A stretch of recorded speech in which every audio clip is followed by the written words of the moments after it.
Hello, people. Hello, people. Welcome to the EDITW Sports Show. I'm your host, Carlos, your host. We are at the Blue Space, where we give you NBA games, NFL games, Major League Baseball games. We have all the games, people, 10 TVs. We have the package, the full package.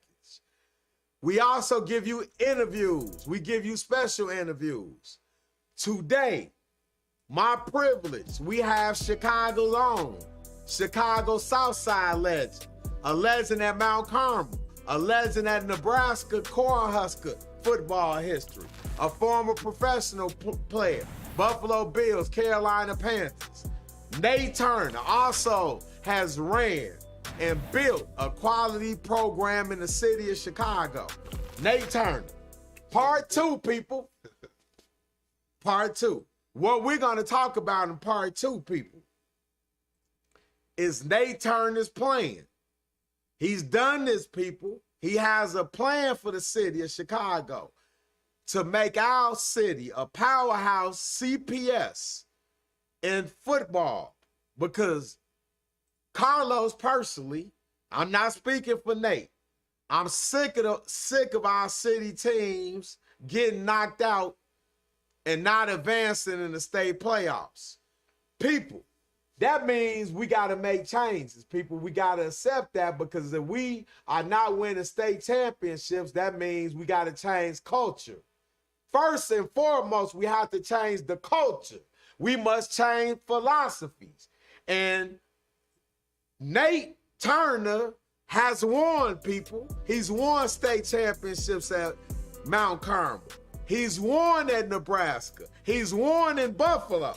So who has a better plan than Nate Turner? Nate, let's talk about what we need to do to build our Chicago football programs up, starting with the feeder programs. Your vision. The feeder programs are definitely a thing that has to happen. But first and foremost, the coaching of the feeder programs has to be of quality. Has to be of quality. There isn't enough of us.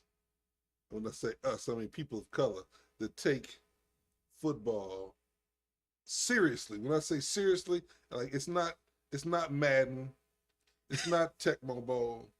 It's a real live game. It's a real live war game, and based on real philosophies, based on real offensive and defensive schemes. And there's way too much of lack of coaching going on the youth level that can't be fixed when you get to the high school level. Wow. So you mean to tell Nate, you're not exaggerating, are you? You mean to tell me it's coaches that think that they can play Madden, a video game, and think that they can be an effective coach? What I mean by effective coach, a leader of men, a leader of boys, a teacher. That's what a coach does. He leads boys. He leads men. Right. He has a plan. Right. In football, you have offense. You have defense. You have an offensive coordinator. You have a defensive coordinator. You have special teams, an offensive line coach, a defensive line coach, linebacker coach, secondary, receivers, running backs. So you're telling me it's people that's just running out on a youth field and a high school field coaching that don't have a clue what they're doing? Yes. I really believe that. And I've seen that on a lot of levels. I've seen it on the high school level. I just really believe that it needs to be is a time. You know what? My playing days, I was blessed to play for Hall of Fame coaches every place I played. Give us some of those names. I played for Frank Linty at Mount Carmel. I played for Tom Osborne at the University of Nebraska. And I played for Marv Levy in Buffalo. Wow, that's all Hall of Fame. They're all Hall of Fame. So the thing is that, learning from them and seeing what they did and their approach is something that it's not easy to do. And it can't be part-time. You have to be fully invested into these children's lives. You know what I mean? Because there's a lot of times you enter into a child's life, you either gonna fuck it up or you're gonna fix it. And you want to be fixing it. You don't want to be messing it up. You want to give him something. You know, Coach Osborne told me something a long time ago, and I was asking him about coaching. And he told me, he said, you know what? I coach for the responses that I don't get.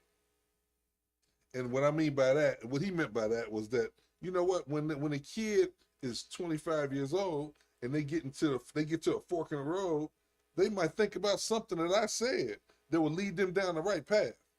And that's way bigger than football. It's about being a man.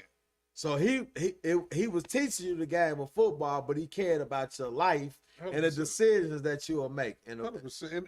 And anybody that knows anything about sports, especially football, if you teach a kid to do the small things, and he learns to do the small things correctly, and he'll never skimp on that, you teach him to cross his T's and dot his I's, I can just about guarantee you he's going to be a person in society that's helping society and adding to society. Wow. And that's what you want these boys to do, you know what I mean? Especially in our community, it's so rotten right now, full of venom, you know what I mean? And the only way to get the venom out is to get some kids involved in some things. And 90% of these kids, I won't even say 90%, I don't know what the percentage is, but it's not a lot of fathers involved. And when I came up, you know, I was born in '69. But when I came up, you know, that was the oddity was for daddy not to be there. Right. That was the oddity. And then nowadays it's like if your daddy is around, he's the odd one. Man, that's just shitty. So but going back, so even going back to when I was a kid, there was always somebody. It was an uncle or a brother, a village, or somebody that was gonna pick up the slack for somebody else. My daddy did it for some of my friends. You know what I mean? I've seen it firsthand. You know, but the thing is, it's not enough brothers out here that are willing to do that.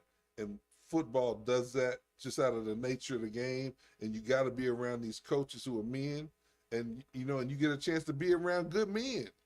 You know, that's why when I was running the Hayes Park Blitz organization, you want good men as coaches. So let's tell the people to the people that might be in different cities, different places. Right. Chicago Blitz is a youth football organization that I was part of, you know, in its embryonic stages. And we came up I was involved for a long time, and we raised some good kids, you know what I mean? We raised some good kids in the program. 83rd and Francisco over by Kedzie, you know, and my kids come up in those programs, you know, and we had the Nate Turner camp for about 10, 11 years. And, you know, it was a good deal. The NFL alumni was involved. Wow. You know, it was awesome. It was awesome, man. And we had new uniforms every year. So was the camps, did it correlate with the Blitz, or were the Nate Turner camp separate? The Nate Turner camp correlated with the Blitz because it was an opportunity for us to lay eyes on all these kids and get some new kids involved. You know what I mean? If you want to try out football, come try it out. It was an unpadded camp, you know, with food and drinks, and had to do autograph pictures and all that stuff. It was a good situation, man. But, you know, things happen, things change. You know, you move forward, kids get older, you know, and I want to be with my kids as they got older and got out of it. So when my baby boy left the Blitz, that was basically the end of me being with the Blitz.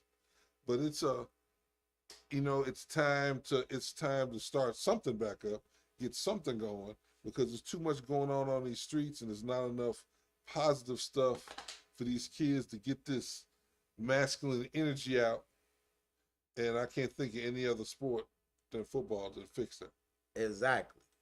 Maybe boxing, wrestling. Yeah, but boxing, everybody can't, you know, boxing is one dude at a time, you know what I mean? In football, you can touch many lives, you know what I mean? You can touch 40, 50 lives.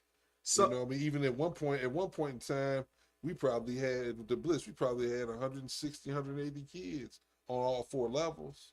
So that's an opportunity to all those lives, man. And every year you see them come back and get bigger, and you know, and kids come through the program, and they, you know, and they want to come back, you know. And then, and the sad part about it is you have families that are all about championships, all about ego stuff, and that ends up being a problem. And that's a problem in the game today, as you see it on TV all the time. You see some whiny kid, all the talent in the world, but attitude is all wrong. And that's because they weren't raised correctly in this world, you know what I mean? So if you're not raised correctly and you don't know any better, how can I expect you to do any better if you haven't been raised correctly? You know what I mean? Do you believe that's from the lack of men around? Yeah, Fathers? It's the lack of fathers, the lack of men around, the lack of family unit, the lack of having a clan. Whatever your clan is, you know what I mean? The daddy don't have to be there. I've seen mamas step up like daddies. I've seen mamas raise. You see mamas raise boys, and the boys is fine. You know what I mean? But then I also see mamas talking about their son going to the NFL, and he don't even work hard enough in pee-wee practice. You know what I mean? And then then the question is, why don't my baby play the way he don't play? Well, maybe if you wouldn't just drop the kid off like a daycare service and stick around and watch practice, maybe you would see why he don't play. So the parents, the expectations are, we want high expectations for our children, but unrealistic expectations. And 90% of the time, the expectations are unrealistic. That's one thing I have always been honest with my kids, because I love this game, and I'm not gonna disrespect it. Not even for my own. I mean, if it's not gonna happen and you can't do it, then I'll tell you can't do it. I've been lucky enough they've been able to do it. But then you have to be honest with yourself. You know what I mean? You have to be able to stand in the mirror naked and truly tell yourself who you are. Otherwise, you run around believing you're Superman and you're not. You know what I mean? So what? Again, you've been on all levels. You started out. We talked about in part 1, playing at the park, street football, Mount Carmel, state championships, went to Nebraska, started 4 years and went to the professional level. So then you started a football program of your own, the Chicago Blitz, the Nate Turner camp. Why is it in our community that the adults cannot get rid of their ego? Because in my opinion, I'm just lost the interviewer. If you've been, this is to me common sense. Nate Turner has been not only won at Mount Carmel, was a star player, a parade All-American, and a first team All-American. College started 4 years at the University of Nebraska. With one of the legendary coaches, as well as high school with Linty, Osborne in Nebraska, Marv Levy at Buffalo. You've been to the Super Bowl. So, and as a former teacher, that's called a mentor. You've had 3 mentors, multiple assistant coaches that know players that know football. So what better man should be leading our youth in the city of Chicago than you? That is, now we might have other people. I'm not sure what Russell Maryland's doing. But you have started camps, have started the Blitz. People, we need to follow, in my opinion, Nate Turner's lead. But you tell me, I guess everything has a positive and a negative. So dealing with adults, we see parents fighting their youth games now. Right. It's a weird dynamic, you know what I mean? And a lot of it stems from people not doing things.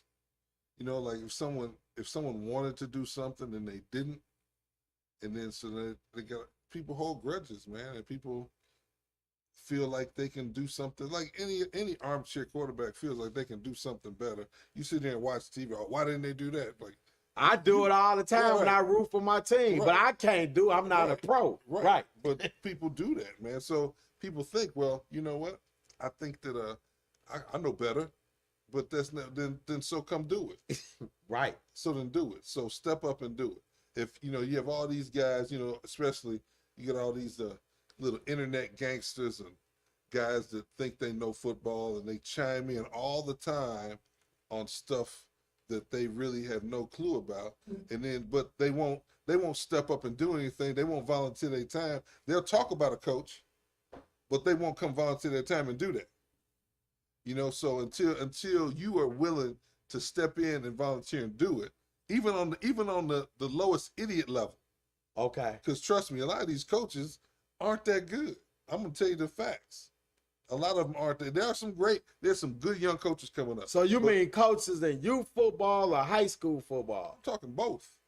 So if you're not willing to step up and give your time, you can't say nothing. You can't say one word. Because this guy's giving their time, but sometimes you need more than time. These young black men need more than your time. They need someone that has some type of knowledge and someone that really cares about their well-being in their life. So let's talk about when you say youth coaches from the high school, grammar school, and the feeder programs aren't, a lot of them don't know what they're doing. So I'm a former coach, grammar school coach. I coached high school briefly basketball.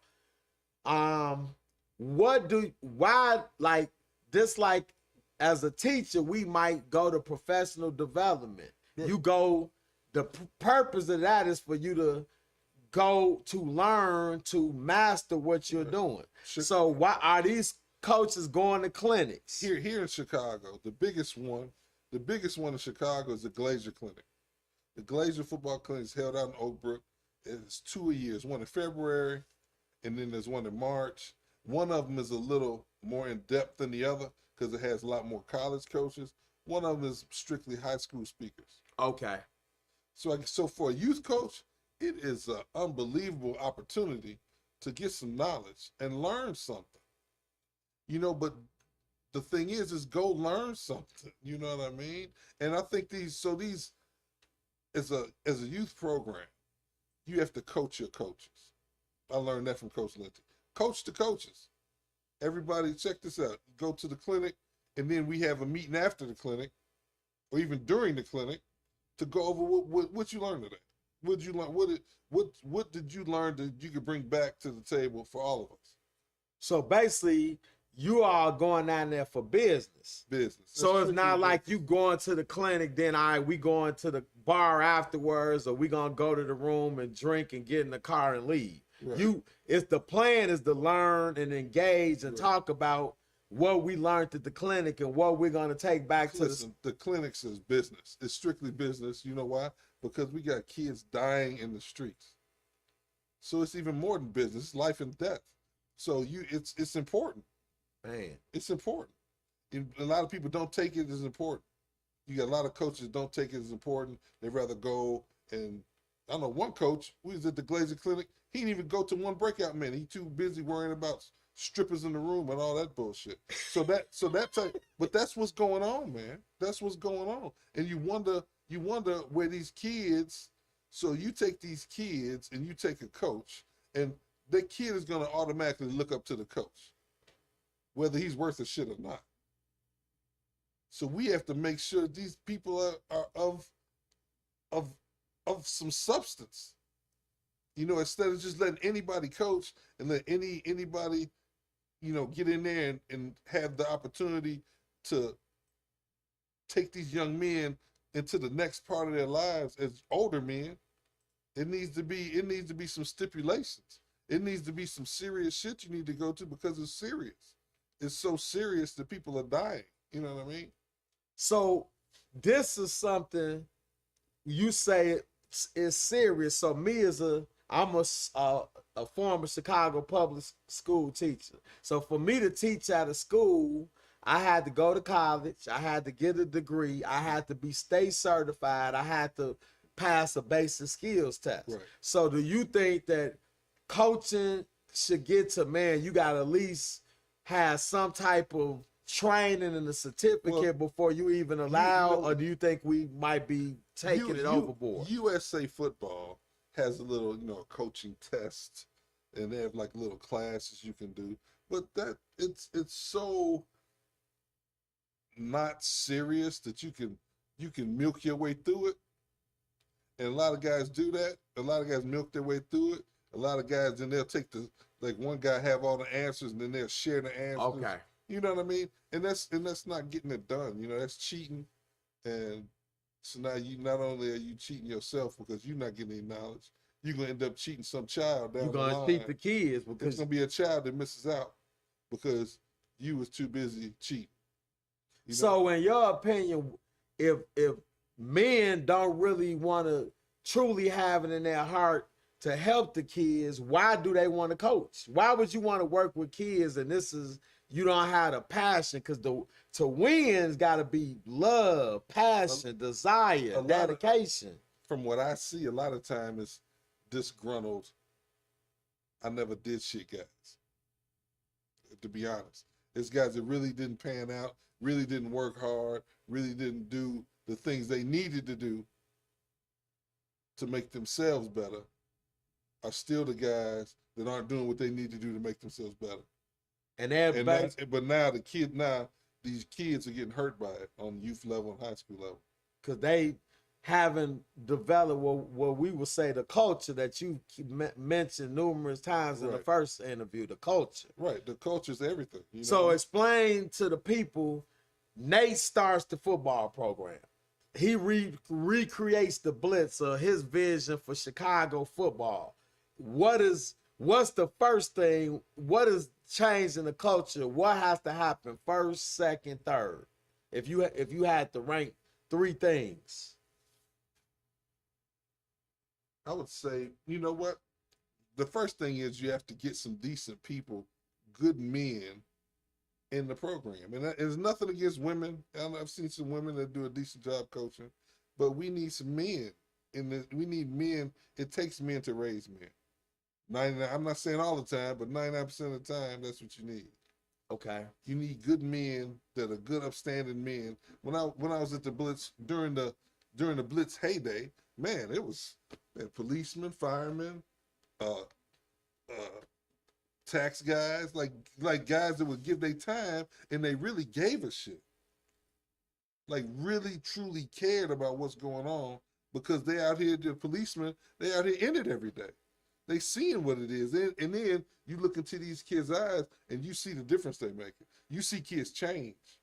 Well, give some examples. Well, first question, like give the people facts that what you guys hard work, like give us some of the records, the championships, and then go into how you could see the kids now, how they're successful. You know what? And when you say successful, and successful doesn't mean, they playing in the NFL. I mean, Kenny Galladay played for us. He's playing in the NFL. I mean, successful, like you got guys. I mean, sometimes I'll be in Home Depot and I run into a kid that I coach, and he'll have his son with him. Right. He'll be like, "Hey, coach, that's what's going on, man?" You know what I mean? And that's just an awesome situation. It's awesome on Facebook. Hey, coach, what's going on, man? I love you, man, because they know that you made a difference. They know, man. They know what it is. When I meant successful, let me re-ask the question. Team success. Right. Not individual, like Kenny Galladay played with the program that's on the Giants. I mean, the success that a person would say, well, why should Nate Turner be over this program? Because unfortunately, everything isn't about win and losses, but actually, it's more about losses, because any coach knows you have to learn how to take an ass whipping to learn how to give an ass whipping. That's first and foremost in football. So you need to learn how to lose with class. You know what I mean? How to win and win with class. And even I had a problem with that. When I was coaching, they thought I was an asshole because I just loved scoring 50 points. I love it. And I love it. And the kids would be like, "Coach, let's go 50." So it became a thing where I was like, well, They want to score 50, so let's go. That, You know what I mean? Because those are my kids, and that's what they want to do, and they want to score points. That's what I'm gonna let them do. And trust me, I got talked about. man, that's a great point. I got run amok about it and drugged through the mud, and Nate doesn't have any what's the word? Class about the victory. Yeah. And to your point, when I coached grammar school basketball, I had the problem, and the parents would get upset, and I would say, well, what do you want me to do? Tell the other kids, because you bringing new kids in, so you want me to tell them not to perform their best? Right. When they don't want to put the effort in. We played Blue Island, and Blue Island, the head of Blue Island was the president of the league, of the Metro League. He's the president. You know, and we were pretty much kicking the shit out of everybody. And we had, this is in 06. And we had, I mean, like nobody had crossed the 50 all year. We stopped people from crossing the 50. Wow. That was it. So it was 43 to 6 or something like that. And the kids wanted to score 6, and I was like, well, and then, and I told them, I said, well, just if you see it, take it. Just all I told them. And it was actually today is T Green's birthday. That's my quarterback. He died. He got shot in Inglewood. Damn. But T Green called an audible because they left the guy open. He called an audible, and then the dude sprinted for for a touchdown. And how did and I mean, I was hated for it, but it was just sometimes in football, if you don't want me to score, stop me from scoring. That's the object of the game. Right. I mean, if you don't like it, stop it. I mean, I can see, if you got, I've been in situations where you have kids that have, disabilities, and you're trying to get a kid with a disability to score some points. I get it. I understand that part of the game, 100%. But football's not that way, really. Now, in part 1, you talked about it takes a special person and kid to play football. It's a certain attitude. Right.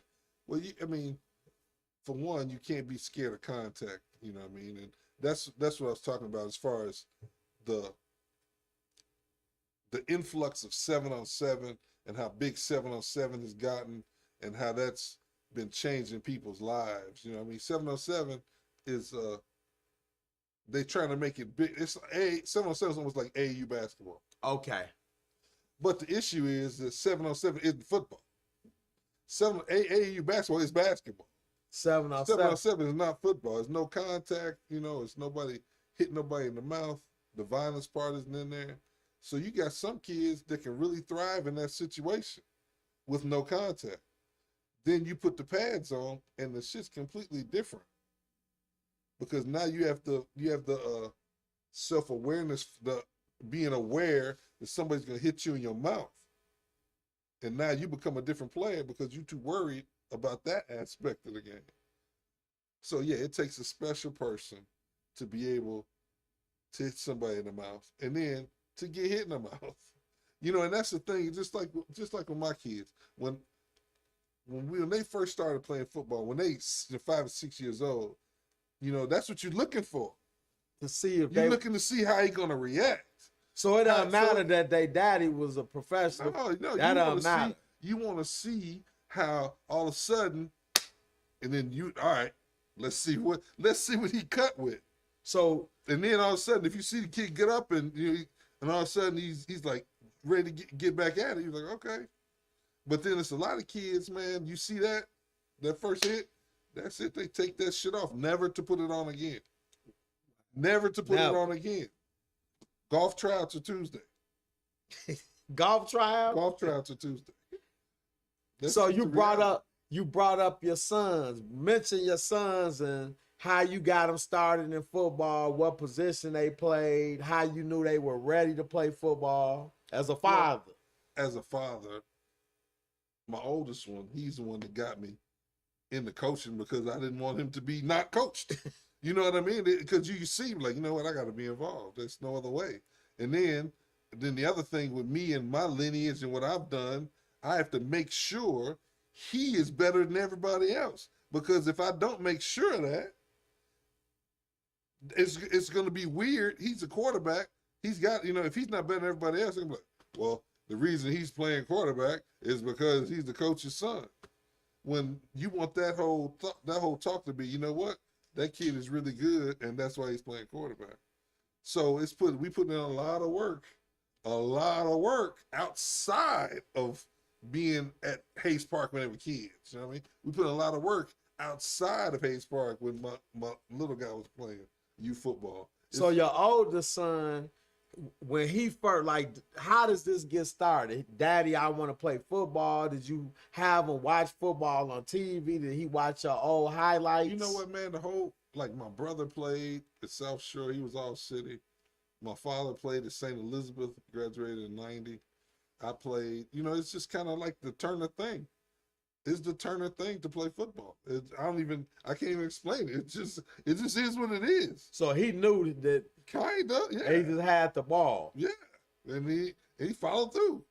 You know what I mean? Followed through. Then the baby boy followed through and followed. Learned from him because I didn't play quarterback. That's the main thing. So that was going to be my next question. Completely different position. So how did you were the receiver. So what made him want to be quarterback? He wanted to be a receiver at one point. So you switched, you wanted to be? No, it just naturally happened. I don't think it was like a forced thing. I think it just naturally happened. Well, hopefully you'd hope to, as a football player, you'd hope to evolve. Your family would evolve in the game. You know what I mean? I played receiver. I played fullback in the NFL. A lot of time I was the nail. You know what I mean? You rather be the hammer than the nail. You want, concussions and all that shit. They make rules to protect quarterbacks. So what were the age difference between your oldest son and your youngest son? 5 years. And tell me how your oldest son was such like a role model, because a lot of times as a former teacher, what I would do, I would put kids in cooperative groups because I learned that they could teach each other. So one of the things as a coach, you being a coach yourself, why do we not give younger men opportunities to be coaches? Because why do we have to feel that they have to be this age to coach? That's because of ego. That's because of punk ass ego. That's what it is. And you know what? It's a bunch of young guys that should be coaching. There's a bunch of young guys that lost opportunities because of, ego, because somebody stayed too long, or somebody is doing something they shouldn't be doing, or they're doing it for the wrong reasons. It's a lot of coaches that hate coaching for the wrong reasons. And that's bad for the game, and it's hurt our kids. It's hurt our kids immensely. So in essence, by your older son being a quarterback, your youngest son being a quarterback. My youngest son wanted to be him. And so your older son, in essence, was his first quarterback coach. 100%. Can you explain? Because some of the people might not 100%. Understand, like, what the difference your older son meant, as well as yourself, but his brother actually playing the same position. So break down, because we talked about it, to build your vision of the youth football program, that we have to have multiple coaches. 100%. So I guess your older son at I don't know what age taught your other son how to throw. It's not even. Sometimes it's not even teaching. It's just being in the same room. You know what I'm saying? If you're a little guy and you watching your big brother and he's your fucking hero and you watching everything he do, guess what? You gonna do it. That's exactly what's gonna happen. So it doesn't have nothing to do with fucking daddy teaching him nothing. Because check this out. I didn't know anything about quarterbacking, so I started seeking out people that did, and then you kind of sift through stuff. You know what I mean? And get them the right. And you get to the right people, right? Now, by them having a age difference, what did your younger son actually want to play with kids that were your older son's age? Like, man, I want to be out there playing with them, or did you have to be like, nah, you too small to play with them? The age groups in youth football takes care of that automatically, so you don't have to worry about it. How does that work? Like you got it's like 6, 7, 8. Okay. 6, 7, 8, 9, 10, 11. 12, 13, 14. And you got Super Pee Wee that's before that, Okay. I believe. So give a quick synopsis of how you vision. All right, we building a new program. Give me your vision for the people to understand. Like, this is what we could really do to switch a new culture, a new day. In a perfect world, we'd have a situation where we got a good group of coaches, a good group of young coaches that are eager and willing to learn and willing to listen. And not just listen to me, listen to whoever is put in front of them, whether it's at a clinic, whether it's at a any type of symposium, whatever it is, because nobody knows this whole game. You know what I mean? And you can learn something from everybody. Like my father taught me, you can learn something from a CEO of a company. You can learn something from the janitor of that same company, because they all looking at the same thing from a different angle. That's a marvelous point. So you never know what you're gonna learn as long as your ears are open. You just have to be open to it. And that's the issue. A lot of people aren't open. So in a perfect world, we got people whose ears are open. They in it for the kids. They're willing to give their time. And that's basically all you need. And then once you get the kid, if you got that and you got the kids come in, the kids smell that. They know that. They know if somebody's in it with them or if somebody's in it for another reason. They can tell that right off the bat, whether you in it with them or you in it for something else. They know that already. So how would you get kids to the practice field of the game? Say, because most of them don't have fathers, the mom might not be able to get them there. What would be the plan to maybe transport some of these kids? Oh, that'll be the tough part. Well, I mean, the thing is that if you're in an area. If you're in an area where it's a lot of kids, just the kids have to, be on board to do it.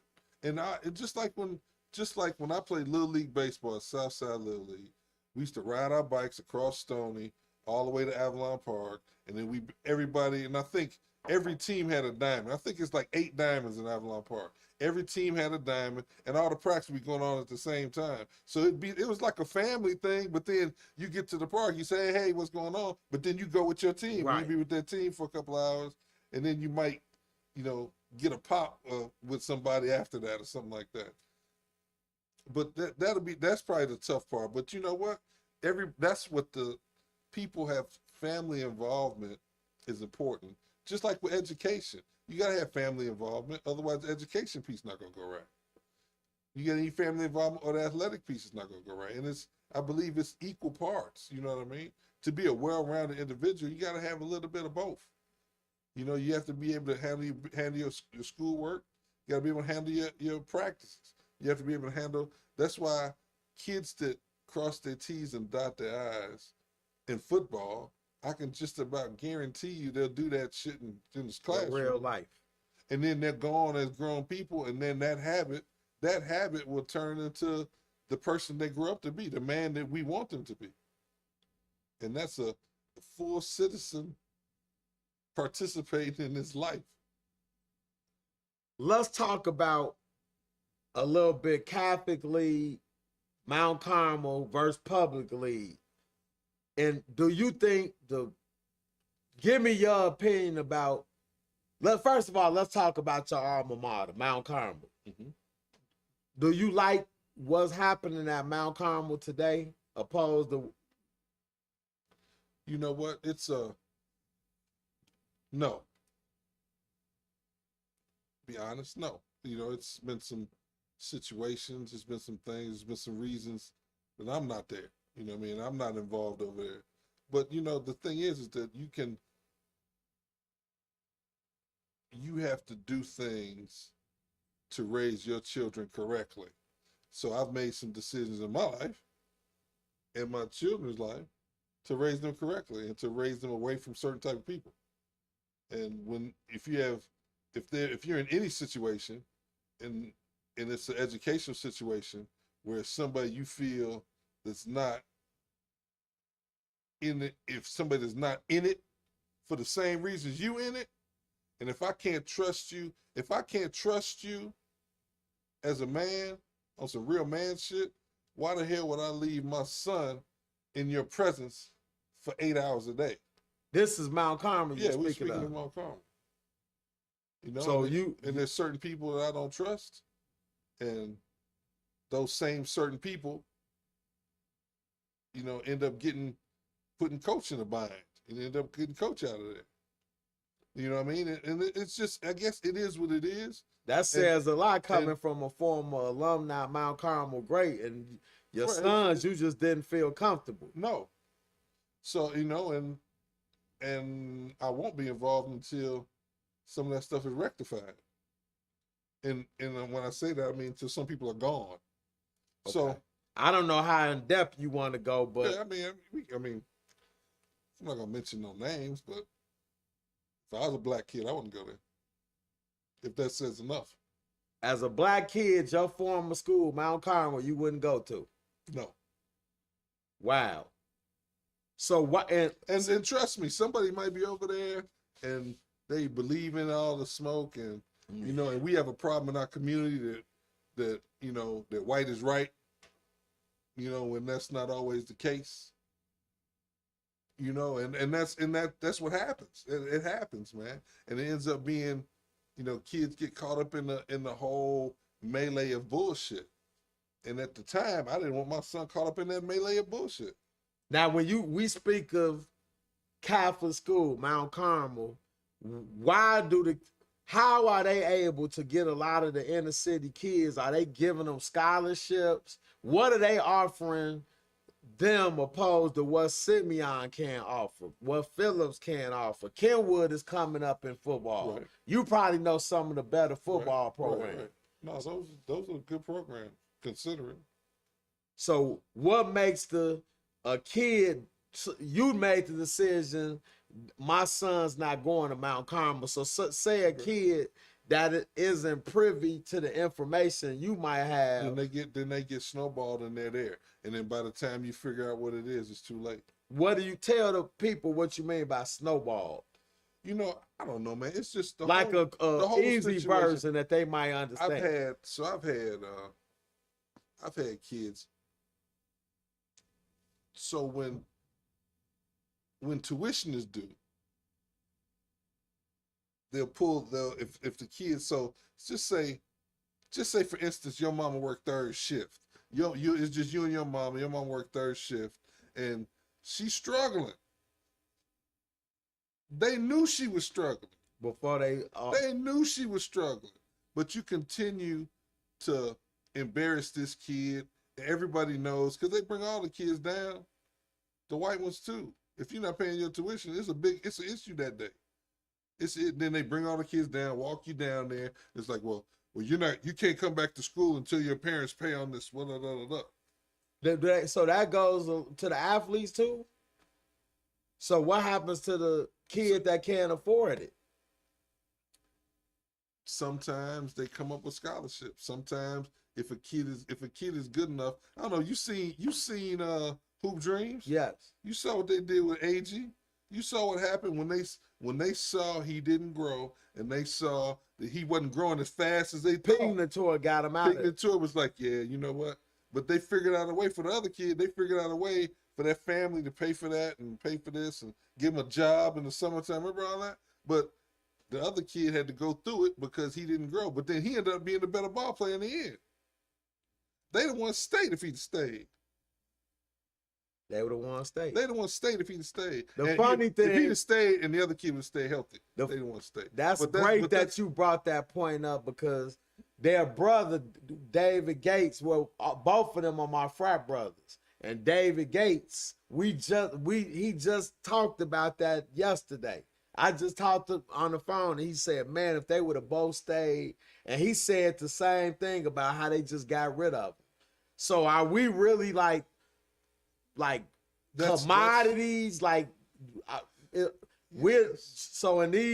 So why do we continue to go to the St. Joseph's, the Mount Carmels, all of them are the same. St. Rita's, brother, right? Like if we're gonna be treated like this, why do we not go somewhere where we could be more accepted?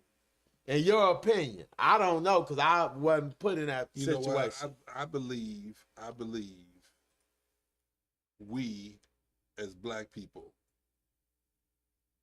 a lot of us have the if it's white it's right syndrome. You know, so therefore, man, it's gonna be okay. We'll struggle and we'll pay for this and we'll do that. You know what I mean? When they told you, well, tuition's 13,000, but we got $8,000 for you. So then you go, okay, they got $8,000, so I only got to put up so much money for a year. Oh, and then all of a sudden you get to school, you can pay some fees. Oh, you know what? That we only got 6,500 for you. Wow. Oh, so now you only got 6,500. Now you got to come with more money.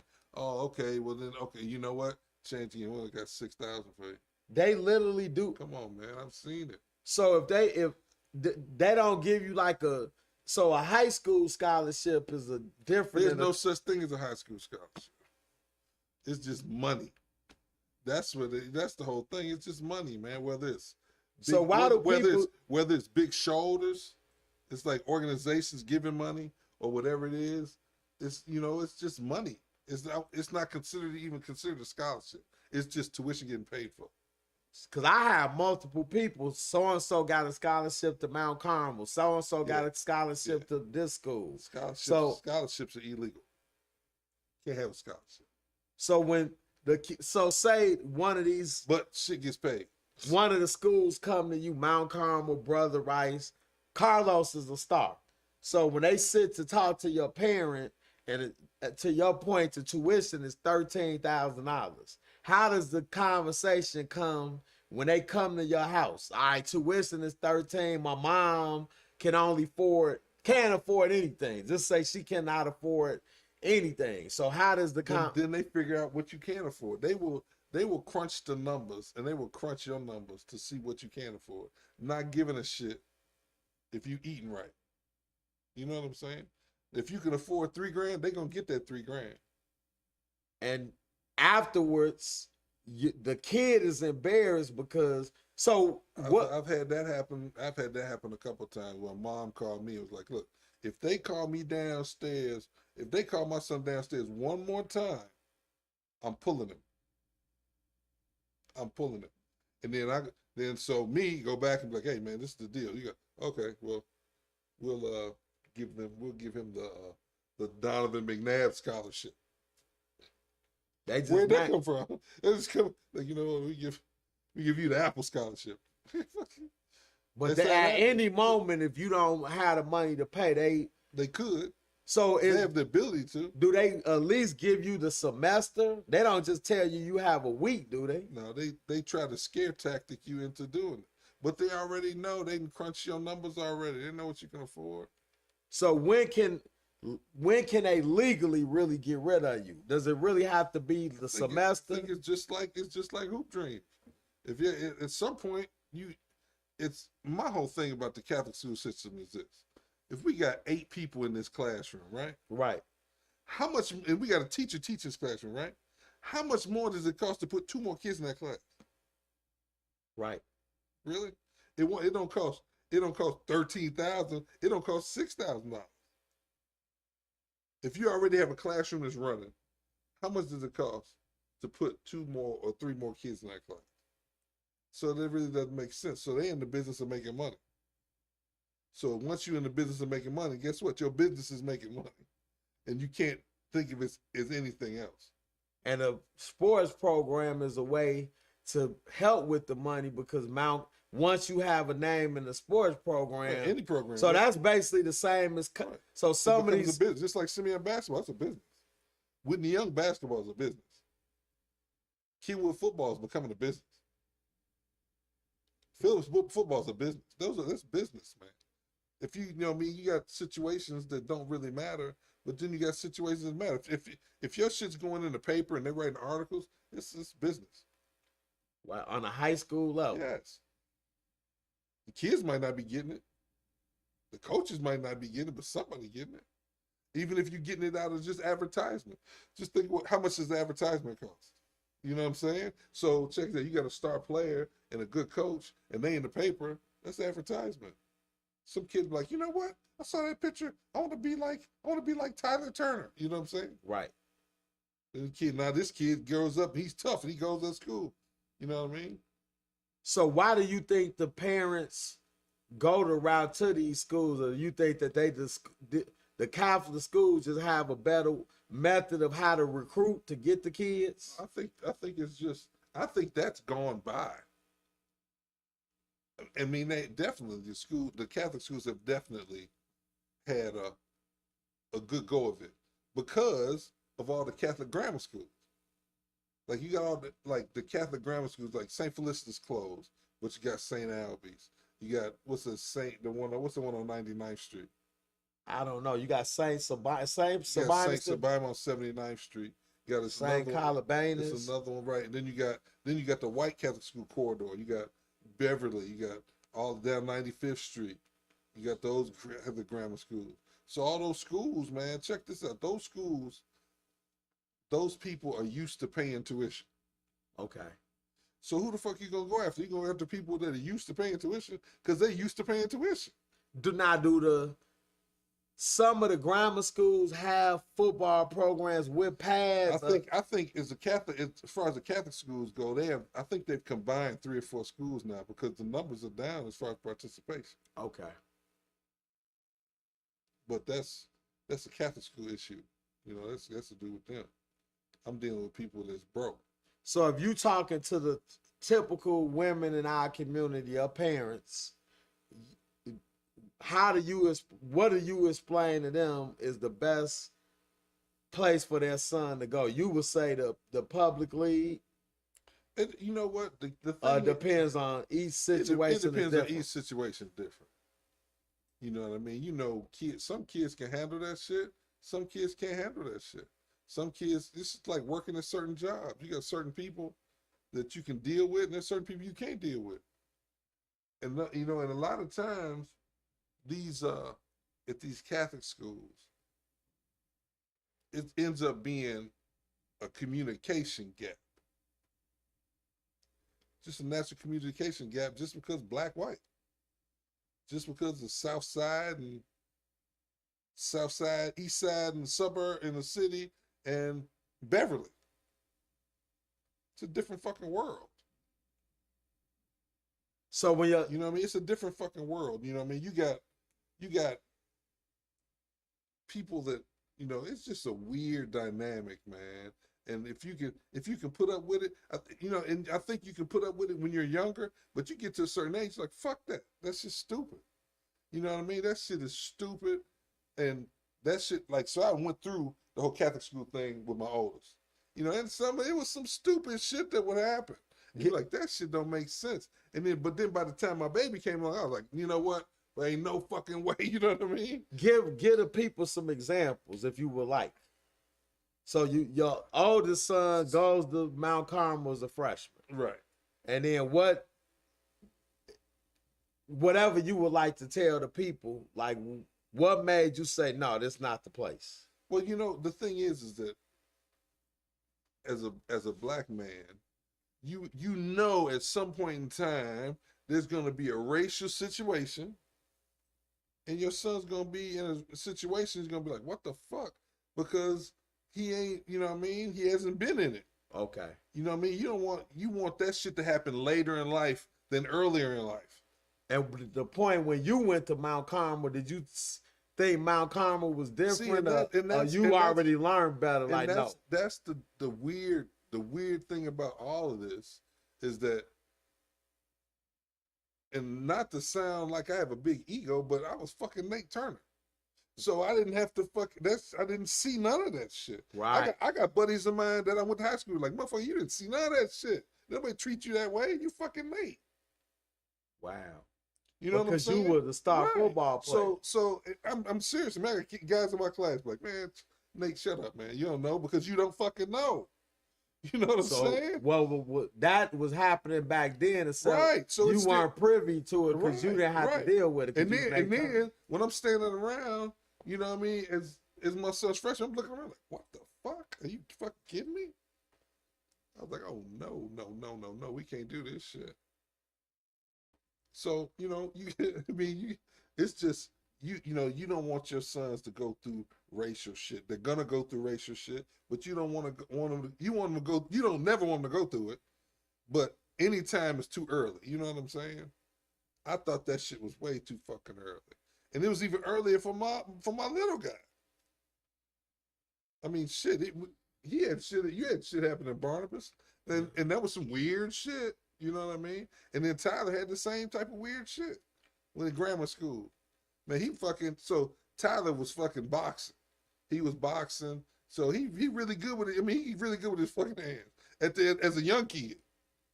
And then so some kid called him the N-word, right? Okay. Tyler comes home and tells like, Dad, this is the deal. It's gonna be a fight. This is what's gonna happen. He's, I can't believe he called me that. He's supposed to be my friend. I said, well, and me knowing my son, I was like, he came to me. It's gonna be a problem on site tomorrow. It's gonna be a problem. On site. On site, it's gonna be a problem. So I was like, all right, well. So how old was your son at this time? He had to be 4th grade. Okay. He had to be 4th or 5th grade. Anyway, so he had just got a cell phone. So he must have been 4th grade because he had got a cell phone. Anyway, so I called the principal. Principal's a Mount Carmel graduate. I called the principal, hey man, look, this is what happened. Tyler's gonna beat this kid ass tomorrow if you don't get out in front of this. This is what's gonna happen. I'm telling you to get out in front of this. Oh, Mr. Turner, we got it, no problem, blah, blah, blah. That next morning, well, did I go with them? Anyway, he comes out to the car, meets Tyler at the car. Tyler gets out the car, talks with the principal, everything's cool. He don't go to the other kid, right? Kid comes in, dude, bop, bop, bop, bop, 6-piece, blood all over the place. Now Tyler's getting expelled. I told you it was gonna happen. You never contacted us. So, and then the worst part about all of this is that I ended up having to pull him out of the school because the little girls in the class were like, we've never seen anything like that before. Oh my God. Now the little girls got to go to counseling and shit. Wow. They got to go to counseling because this happened in the class. Yeah. So now when he comes to school, everybody's like this. I'm like, I can't have my son in that situation. Come on, man. We got to go to public school, kid. This shit ain't for you. So you moved him in grammar school. Yeah. And his older brother stayed in school? He went through 8th grade. Yeah. Okay. Wow. Just weird, man. It's just a weird Chicago fucking thing that you have to deal with. The segregation and the people not knowing other people and the people that live in Beverly don't know what we live like. We don't know what they live like. So it's always some type of weird shit going on. We are the most segregated city in America. And it's weird because if you haven't dealt with it and he came to tell you what was going to happen he told me what's going to happen. And the principal didn't take, because the principal figured don't know that I'm going to talk to Mr. Turner and him and they're going to buy down. I'm going to speak to Tyler and we're going to fix this. Right. Instead of having a meeting to talk this with both parents to discuss. Right. And then he didn't want to accept the responsibility that he called your son the N-word. Didn't talk to them at all. And he was able to until I think he ended up getting suspended too. But look, I tried to save a suspension period. Both of them. But that's just the way the shit moves. And it's sad. Because you got it's good white kids, good black kids, you know what I mean? You got good people and bad people, right? Right. You got people that work hard, people that don't work hard. That's how I look at it. But in essence, if on a educational or football level, if the kid is going to a situation where they're not treated fairly, right, it's a disadvantage anyway, whether 100%. How hard they want to work or their talent level. It's a glass ceiling. What do you mean glass ceiling? Glass ceiling, like you can see the other ceiling, but you can't get to it. You'll never be able to because it's a glass. You'll never be able to get through it. And that's what a lot of the kids are going through that are going to these programs. Man, these kids going to programs and disappearing, man. Disappearing because they're not what there's some schools that will stockpile kids to keep kids away from their own fucking schools. Like I guarantee you, Mount Carmel tries to get kids that they know won't play at Brother Rice or won't play at St. Rita. Just so if we got them, they can't use them. I've seen it. That's why the whole, that's where the public schools completely differ. Completely different because everybody's fighting for scraps. Because the Catholic schools get all the They get talent. all, I'm gonna say they get all the talent, Majority but of it. they get all the kids. The I mean, good. the more kids you get, there's gonna be some talent slip through the crack. And football isn't always about talent. You know what I mean? You give me it's some kids. Sometimes you can have a room full of kids that trust you and believe you. You could tell them to go climb up a tree, and they'll be on top of the tree waving back at you with no talent. So those kids right there, you give me those kids, I can win some games football wise because those kids are gonna fight. But then you got kids that, oh, my daddy said that coach don't know everything, and my daddy said that you wasn't that good. You know what I mean? So your oldest son did he play a year at Mount Carmel? Yeah. So when he came to tell you stories, when he went from Mount Carmel, I was there. I was coaching. Oh, you coached him. Yeah, that's how I made. I couldn't coach him, but I was coaching on that staff. You know what? The shit was amazing, man. You just be like, I just can't believe. But actually, before that, I've seen that shit before that. I saw the same coach do some weird shit with a kid named Nadir. Wide receiver named Nadir Tate.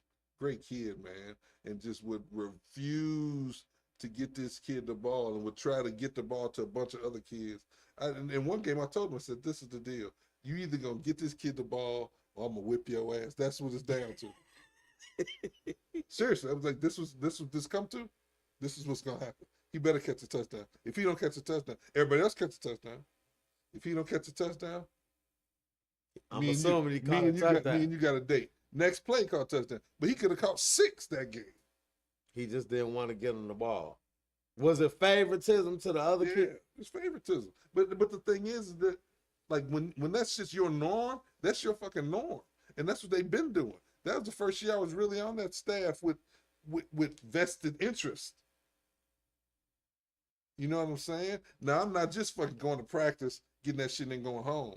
Now I'm around the whole fucking time. I'm seeing everything. It's just like, so he leaves Mount Carmel, goes to public school. Mm-hmm. If you want to say the name, that's on you. He went to Simeon. So give me stories that because you're not at Simeon's practice because you're not on the staff. So break down. I wasn't on the staff sophomore or junior year, but I was on the staff his senior year. So is it so Mount Carmel coaching staff, whether you want to say Simeon, the typical public league coaching staff, what is the difference? The difference is, you know what? It's a few good coaches on Simeon's staff when I was there. There was a few. But then there was some that wasn't shit. It's just a fact, you know what I mean? And it is what it is. You can't candy coat it. It is what it is, man. I can't make nobody a better coach. You know what I'm saying? Because motherfuckers don't listen to me anyway, I don't know nothing. So do you think that the kids are picking? Do you think kids can pick up that their coach doesn't know what they're doing, or you don't think kids? I don't think sometimes kids can't pick that up, but they can pick up if you really, truly, honestly care. Okay. Because if you don't know, you don't know. If you've never been so caring like in a high school. If you've never been coached correctly, if you've never seen coaching correctly, and you've never been coaching on a high level, and that's one thing I've always taken my boys to different shit. Peyton Manning passing academy. We go to fucking Waukesha to shit. Went to camps down in where we go to fucking Philadelphia that one time. So my boys know what good coaching is. So it really stands out to them because they're like, Dad, what this shit? What is this? Yeah, what is this shit? I'm like, man, I guess that's what this is. So from your vision of building a successful Chicago program, the youngest in all programs, whatever age level, is the coaching, the desire, the caring. But from the X and O's, what separates from you being around football, Right. X and O's from a coach where you couldn't see this guy doesn't know what they're doing? You know what? And that's the funny thing is that so sometimes you might have it might be a good defensive guy, and then he might have the right idea, but then he don't have the foot soldiers around him to do what he needs to do. So he might defensively he might have a good idea, but then the linebacker coach sucks, or the defensive back coach sucks, or the defensive line coach sucks, and then it ruins the whole thing. You know what I mean? Or you have the head coach. The head coach would be okay, but then you might have a receiver coach who's really good, but then he can't really make a difference because everything else is fucked. So, like in these particular like publicly programs, if you're the head coach, do you pick your like successful programs pick the offensive coordinator, pick the receiver? Right. Is this something like, all right, I'm just hiring him off the street to do linebackers? Listen, sometimes 99% of the time it's the friends and family program. So you got friends, and so if I'm a coach, if I'm a head coach, and I got all my friends around me, nobody's gonna tell me when I'm fucking up. Nobody's gonna tell me the truth. So unless it's a real fucking friend, and 9 times out of 10, it's not even real friends. So it'd be like, oh yeah, man, you the man, keep going. I'm gonna sit over here and do shit while you coach. I've seen that, man. It's the craziest thing to see a situation where it's a friends and family coaching situation, and you got assistant coaches that have no idea what they're doing. So I'm gonna put myself in a position. Carlos is the head coach. Nate Turner comes. Right. Nate Turner is a former professional, been on all these levels. Right. What type of maybe insecurity, intimidation, fear could that bring? Like you having your kid at the program, you bring a kid. You know what? I understand that, but the problem is that, you know, the problem is that I've had is that coaches always think I want to take over. Well, that's not the case. You just there for your son. I make $100 as an electrician. I was making $100,000 a year. I don't want your $30,000 a year job. Right. You know what I'm saying? So just coach the kids and do what you need to do, and stop worrying about me or your ego getting bruised because I know more than you know. It always goes back to the ego. Right. So just ask me a true question instead of, skirting around real questions. You know what I mean? That's happened to me a couple times, even without the kids. And I was coaching at De La Salle. It was a major issue. That was my alma mater. Yeah, you coached at De La Salle? Yeah, I had 10 kids. That team from 2006, that team we took down to Florida, they came second in the country. 10 of those kids went to De La Salle. So why did you leave De La Salle? Because idiot coaches. The head coach was a freaking idiot. And when I say idiot, I mean complete idiot. And what? It's just, you know what, man? You got, just for instance, you're coaching, you have a program. It's your program, right? Right. It's your program. Whatever happens, you're going to get the accolades. They're not going to say assistant coach Nate Turner came up with this plan. They're going to say you did it. Right. So anything I do, you're going to shine. So they had made it into the playoffs. I'm a sophomore coach. I think I was a freshman coach. I was an assistant freshman coach. So, because I had all my boys on the freshman team. So now they made it to the playoffs. So now they told all the freshmen and sophomores, turn in your equipment, it's all over. I'm like, why would you do that? Why would you even, the point of going to the playoffs is now you get an opportunity to look at your younger players. And now you have opportunity just to coach what you coach. The scout team, you give us the freshman and sophomore coaches, give us the scout team stuff. We'll run the scout team, offense and defense, with the freshmen and sophomore players. So therefore, you don't have any varsity players playing scout team. You have the freshmen, you know what I'm saying? That just makes sense. That's what we did at Mount Carmel for years. So break down. I try to implement this. He tells me I'm insubordinate. Really? I'm just trying to help you and your punk ass program. So at Mount Carmel, when you under Linty, explain how he taught the coaches, and in your opinion, maybe you could use Osborne at Nebraska, Right. Well, that's so. But once you Levy at Buffalo, once you get to the college level and the professional level, it takes care of itself. Because if you don't stay abreast of what's changing and what's going on, you end up being out anyway. But Coach Linty would coach the coaches, and he'd buy you books, whatever you wanted. Like honestly, if you want to sit down and talk football, he'd sit down and talk football all day, talk strategy, talk technique, talk coaching, how to get through the kids, like all that. And he would coach the coaches, and he would so what happens if a coach not doing that? If he figures the coach, you end up not being there, because what do you bring to the table? If you don't bring nothing to the table, or if you at Hubbard, and the best thing you can do is you can tell me where the strippers are. I don't know. I don't need to know where the strippers are. I need to know how we attack this 4-3 defense. I don't need to know who the hottest strippers are. You know what I mean? I don't need to know that. So that ends up being the issue, man. You know what I mean? You got people that just aren't in it for the right reasons. And the people that are in it for the right reasons usually ends up going the right way. You know what I mean? You got young cats. There's some young coaches out here that are kicking ass, man.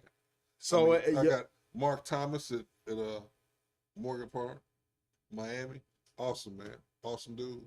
Defense coordinator. Oh, love him. Q Turner, Ken Wood, love that dude, man. Love him. But there's some coaches, even my son coach, man, he's coming around, first year being the head coach of Phillips. Joe Winslow, he's doing his thing.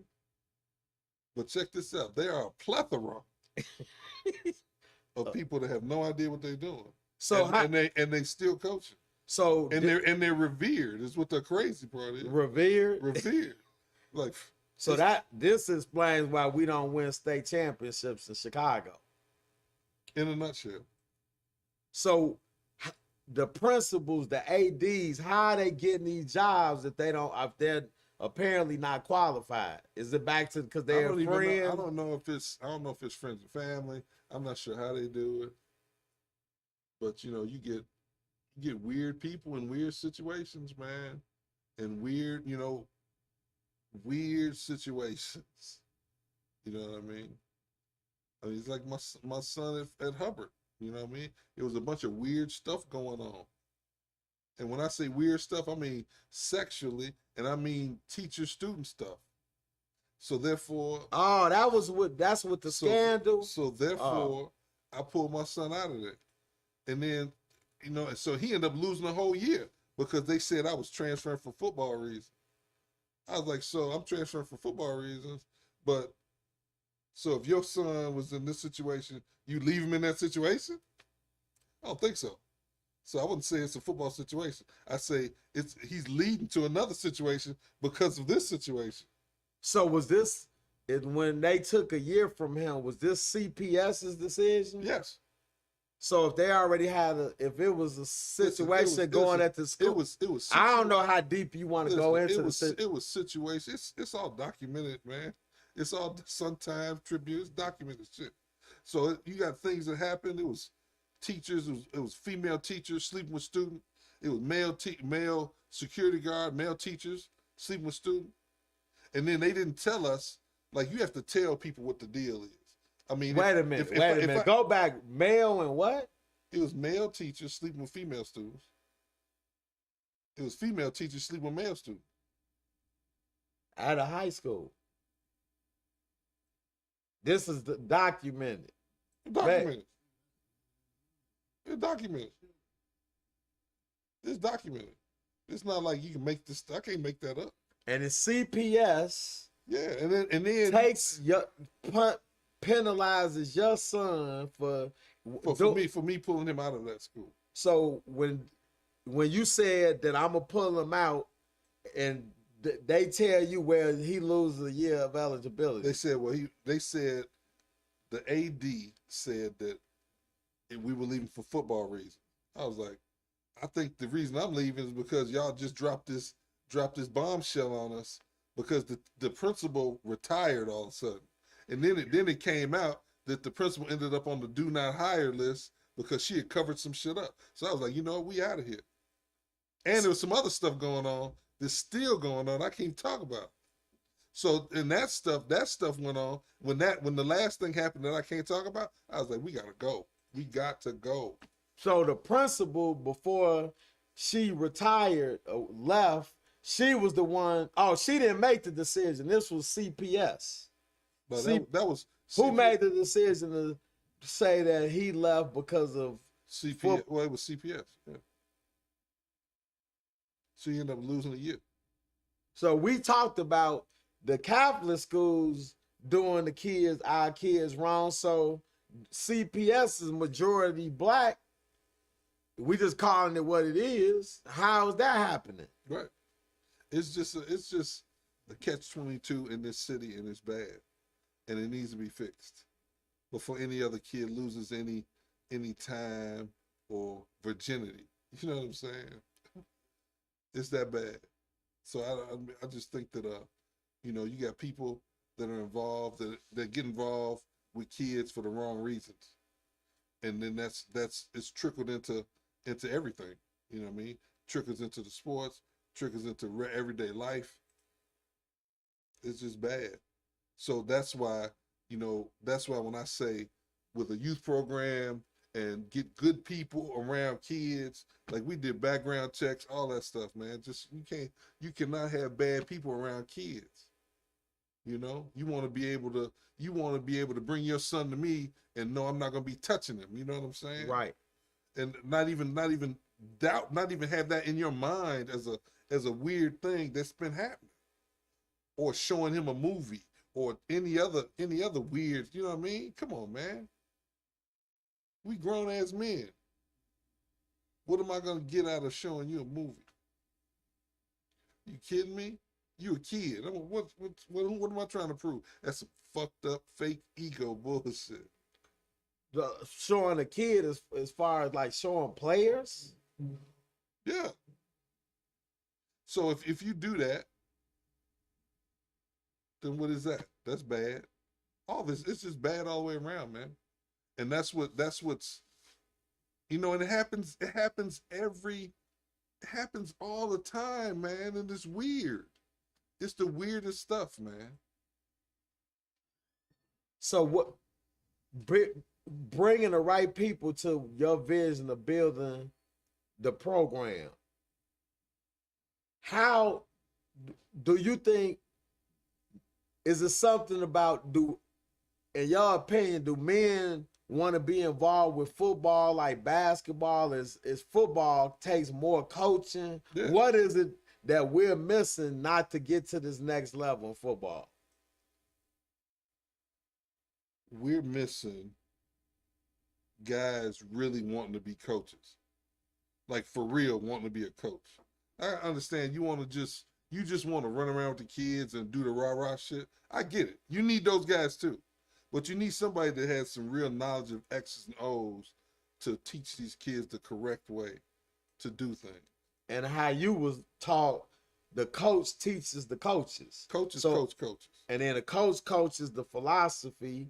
You study and go to different, what you call it, where you learn clinics. Right. And then, so you're the head of the football program. You bring in, say, 25 coaches. Right. What is the first thing Nate Turner's doing to those 25 coaches? After he's vetting them, making sure they're good for the kids. So I want to know what their knowledge is. I want to see, we really have to sit down and have some football conversation, if not a test.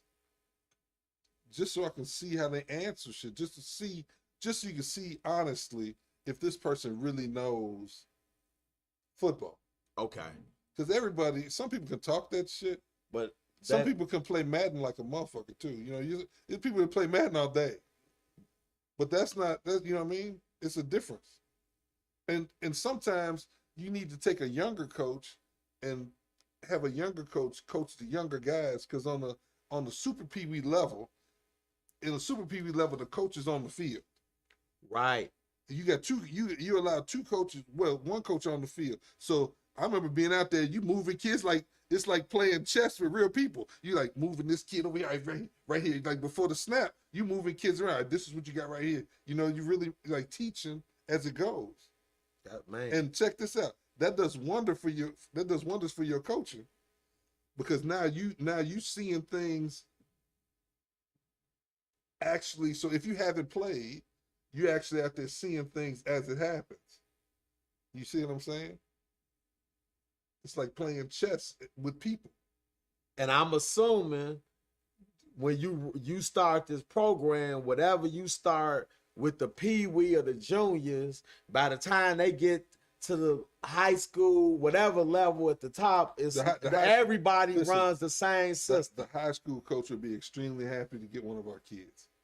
Because I'm assuming they're gonna run the same system from here. Right. They're gonna be ready. Because football, systems are systems. It ends up being verbiage just changes. You know what I mean? It might be a post might be called an 8.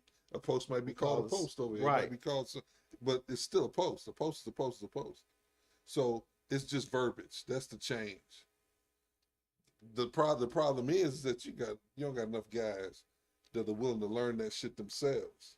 So what age do you think let's talk about certain, I'm not as advanced as you, so let's talk football verbiage.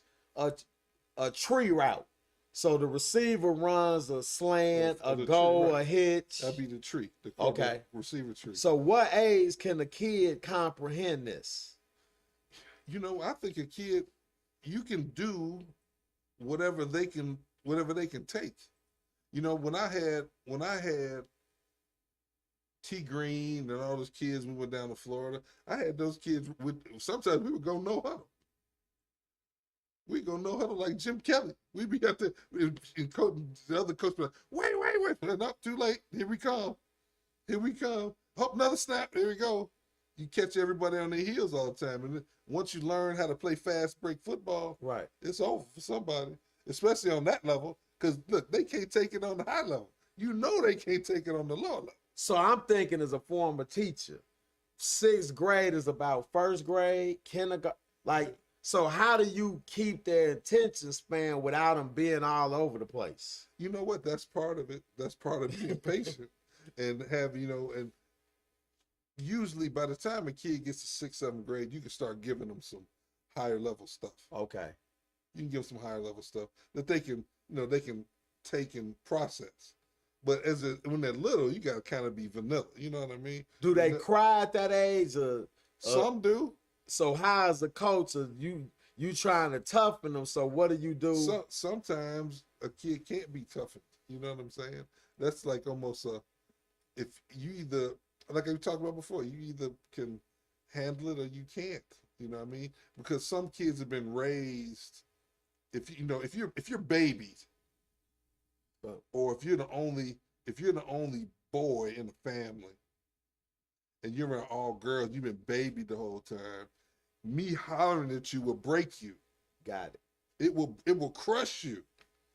But the side of you bring the word baby, even as a former teacher, I would try to tell the parents, look, I want to stay on them before they go to the penitentiary, because when you go to the penitentiary, they're not going to baby you. 100%. Before the penitentiary, when you go before that judge doesn't care if the mom's crying, the grandma, when they say 15 years in the state penitentiary for aggravated this or that. So we really have to do better to not, because we realize they are young, but we want them to realize there's consequences, and all we want to do is make them work hard because we care. Maybe you could touch on as a football coach. As a football coach, it's a touchy subject. As a father, it's not touchy at all. You know what I mean? Because I've cussed them out since they was little. And they know I love them. So therefore, being coached hard is different than being abused. You know what I'm saying? So if a coach is coaching hard, he's just coaching hard. That's just how you get down. Now, it's to the point now, like you can't, sometimes there's no other way to get that point across but to holler and yell and scream. Some coaches, that's all they did was holler and yell and scream. That is the When I was coming up, now you gotta, oh well, I don't know, oh, you can't be hollering my baby. Ooh, that happens a lot, man, and it ruins the game. So So the kid's not getting the full experience of what it is. You know why? Because check this out. There's gonna be people holler at you, people cuss you out. That's life. That is life. That's life. You can ask my boys. When check this, I guarantee you. You ask my son if a coach cussed him out, my son goes, "Okay, let's get on to the next thing." So how did that? I got it. Let's go to the next thing. It's not. You're not breaking me by doing it, so don't do it. Just let's. Okay, my bad. Let's move forward. Let's talk from two dynamics. First, your son's mom. Their mom. Mm-hmm. So how does that go from a mother's point of view? They're 5 and you doing this. She said, well, I don't think you should be talking to the boys like this. They're not ready for that.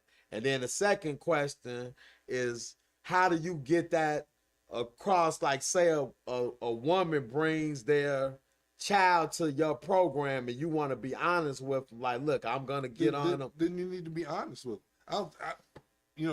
More my boy's mother, the football thing was my thing. So it really wasn't any intervention. Okay. Really. No real intervention until he was like, I'm ready. I asked him, I was like, man, you want to leave my car? He goes, yep. I was like, all right, well, let's make it crack. You know what I mean? But other than that, shit, people, So mothers, you have to explain to them the truth. You know what I mean? And nobody's, I would never let anybody abuse a kid in my presence. You know what I'm saying? There's no need to be hitting kids with paddles. There's no for none of that. But check this out. Hollering is a part of it. Making them run. That's a part of it. There's going to be a coach you hate. And then when you get older, you be like, you know what? He was all right. I promise that happens. That happens every day. Like, man, he was an asshole. We hated him. And then next thing you know, like, man, but he was all right. He's changed our lives. So what's the technical term in basketball when you make kids run is suicide? So Right. football, wind gassers, wind sprints. So what happens? You discipline the kid, you just toughen them up, making them run. Then the mother comes and says, well, so-and-so said that you punished him and why is he running like this? What type of explanations do you give the parent, particularly the women? Well, the mom, the grandma, the aunt. The reason, and this, you know what? First of all, when you bring your child to me, I take it as an honor because you're bringing me your most prized possession. You're trusting me with your most prized possession on earth, right? So that I believe that, and I take it as that. So therefore, I would never do anything to a child that would hurt them. Never. So if it's conditioning, that's conditioning. That's part of it. Conditioning's part of it. If you can't take the conditioning, well, golf trials on Tuesday. They're setting for you. This not for you. Tennis trials on Friday. You can go do that. But this right here, you got to get a certain level of toughness, a certain level of thick skin, you know what I mean? A certain level. And that's the problem, man. You got too many cowards out in the street, man. You got cowards. This dude, you got guys that have shot 6, 7 people, but they never want to fight. Never want to fight. But they'll blow your brains out. Yeah, they will. But they've never want to fight, man. And that's the worst part about it, man. You got, nobody's actually took a loss. You know what I mean? Got hit in the mouth and had to get back up and figure it out. You know what I'm saying? Had to straighten your helmet out. All right, now you got to figure out how to get this dude back. In between the whistles. Because that's legal. Anything in between the whistles is legal. So let's talk about the next dynamic. The overzealous parent, the parent, my son should be playing. Why is he playing over my son? I'm pretty sure that's both genders, male and women. Right. So Is this something you well, explain before the kid comes in the program? Or no, that's something that has to be explained off the bat.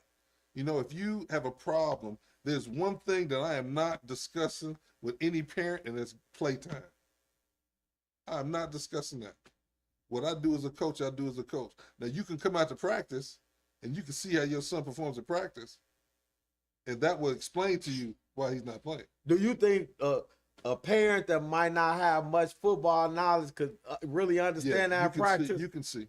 Explain because you novice fan. When you come out and if you don't know much about football, you come out to football practice. You're gonna focus in on your child, and you can tell what's going on. Football is a game where you can tell if your kid is winning or if your kid is losing right off the bat. And you practice tells it all. Practice tells it all. So I just say, you know what? Come to practice tomorrow. Watch your son.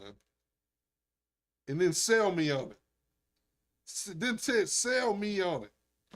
This is what he needs. This is what I need him to do. I need him to do A, B, C, and D. You show me where he's doing A, B, C, and D. Then we have a conversation. But other than that, I don't come out to practice. And the couple of times that people have come out to practice, they just say, all right, coach, I'll talk to you later. And then that's the end of the conversation. We don't have the conversation anymore. Last question.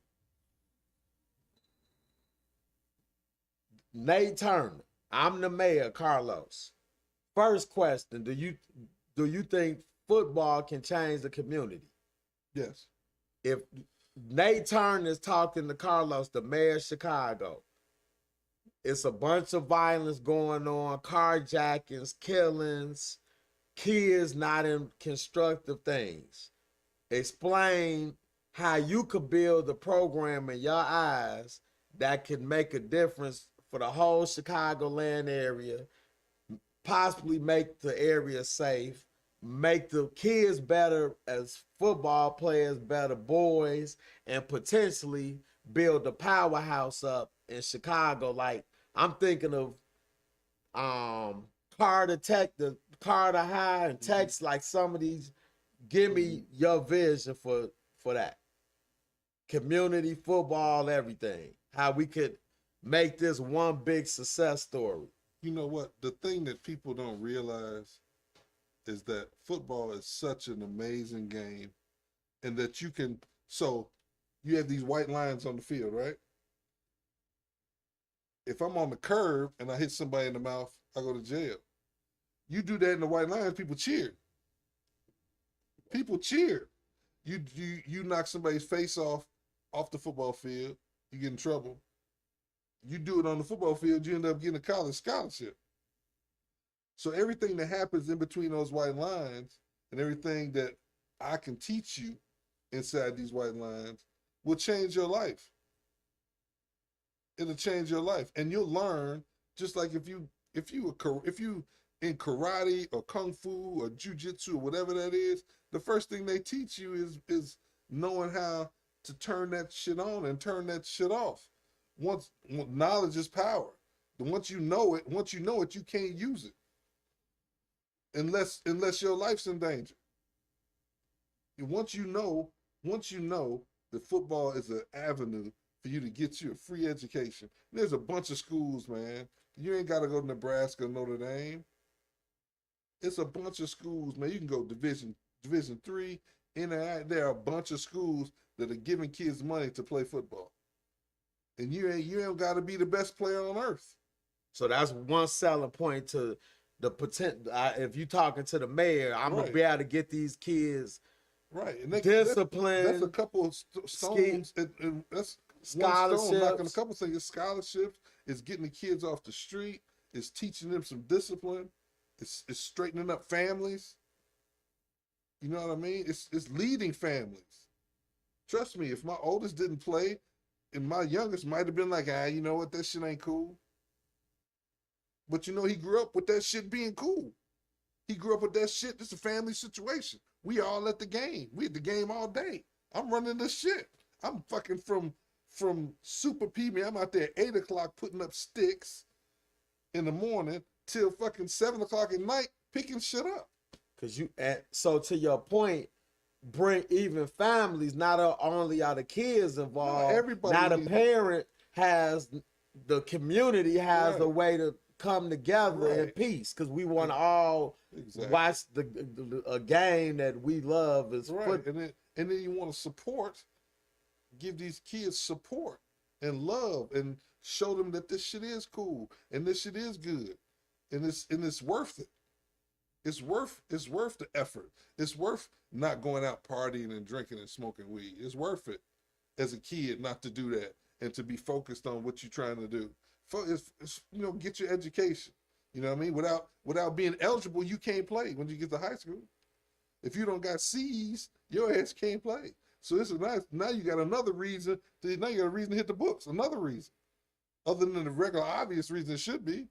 But trust me, sometimes football. It's some kids that would not even go to school if it wasn't for football. And they love it that much, and it changed their life. It's some kids that wouldn't go to school if there wasn't breakfast in school. Sometimes that's the only 2 meals they get. You know what I mean? So trust me, the whole football thing and the high school thing is huge. It's huge, and it needs to be rectified, because you got people that aren't really invested in it like they should be, are in it and in control of some situations. So even on the funding side, you don't think CPS is putting enough into football? Now, they took the money out. They shut down all those programs. They shut down all those CPS starter programs, unless they brought them back out. Last I know, they shut them all down. So the CPS, I thought the starter feeder programs were more programs like you started with the Blitz. Oh, that was a feeder program for whatever. But CPS had their own stuff for a while. But they had the junior Mighty Men, and out of Jackson Park they had a program. There's a bunch of programs. So that's what they play, the Mumbo. You ever heard of Mumbo? Yeah. The Mumbo that was the grammar school Super Bowl. So why do you know, or from what you're hearing, it was funded? So if I'm the mayor and we're having all these problems, wouldn't common sense say we need to get programs back in the inner city to actually get these kids to do constructive things? Because if you don't have things to do constructive, you're gonna do destructive things. Right. So I like to call it is more, we need to look into preventative, doing things to prevent things before they actually happen. Right. That's like we're more in reactionary. Now it happens. Right. Like the same example what you did with your son. Right. Look, the kid called my son the N-word. My son is gonna do this, where it could have been prevented by the principal bringing you in the office with the other kid's parent and first address the truth. Did you call him the N-word? Right. But a lot of times we really don't want to accept the truth, and then when the results happen, like all the crime, shooting, carjacking, so we can't just blame it all on the kids, because we are, as the adults, are the ones that are supposed to be coming up with solutions for the children. Yeah, well, that goes without saying. You got my father and my grandfather always told me. It's my grandfather saying, if you see a stupid kid and you follow him home and ring the doorbell, somebody stupid answer the door. So that's just, you know what I mean? That's just the truth, man. So you get ignorant kids, ignorant parents begot ignorant kids. So we're trying to intercept that, you know what I mean? And inject some good stuff in there. Man, and bring, because, man, we've had kids with the families, just the craziest families on earth, man, come to the games, drinking, and then by the third game, they hammered, talking crazy. Then the kid embarrassed. You know what I'm saying? But the thing is, if they wasn't around us, they'd be around that.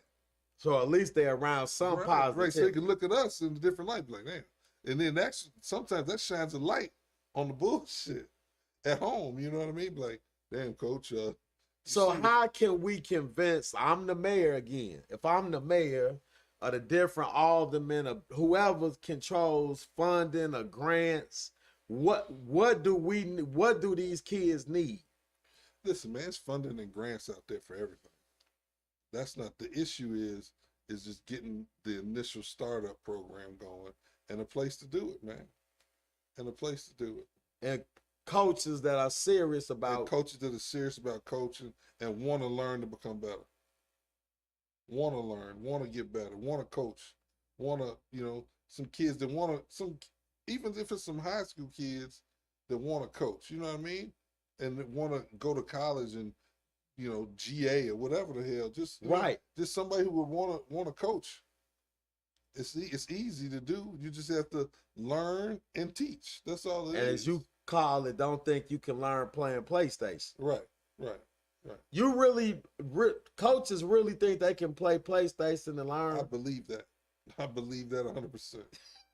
Is this just a theory of what makes you put? Why? Because sometimes I see some of the dumbest things That it looks like they got from the video game. Like, you pulled this shit up off the video game. I've really seen that. I've seen some coaches like, well, I got this play. Ooh, I'm like, motherfucker, that's on fucking PlayStation.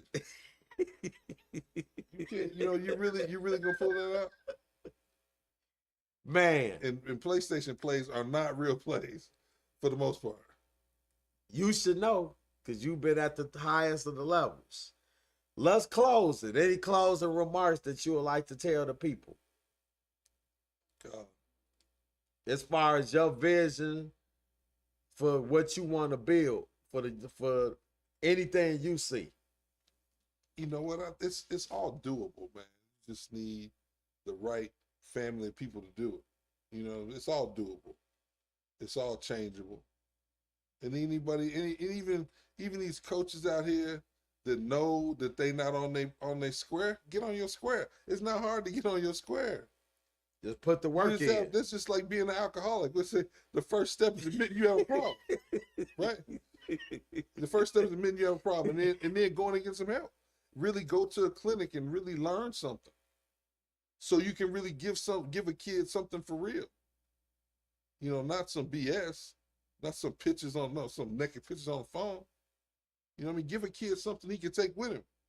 Give a kid something that he, some actual honest football stuff to give somebody, some work ethic. Give them something. Give them something. It was a pleasure. Again, people, the great Nate Turner's in the house, our first interview. I appreciate it. No problem. EDITW Sports, we give you exclusive interviews. All NBA games, NFL, Major League Baseball, boxing, MMA. EDITW Sports, people, your official sports station. Thank you. Yes, sir.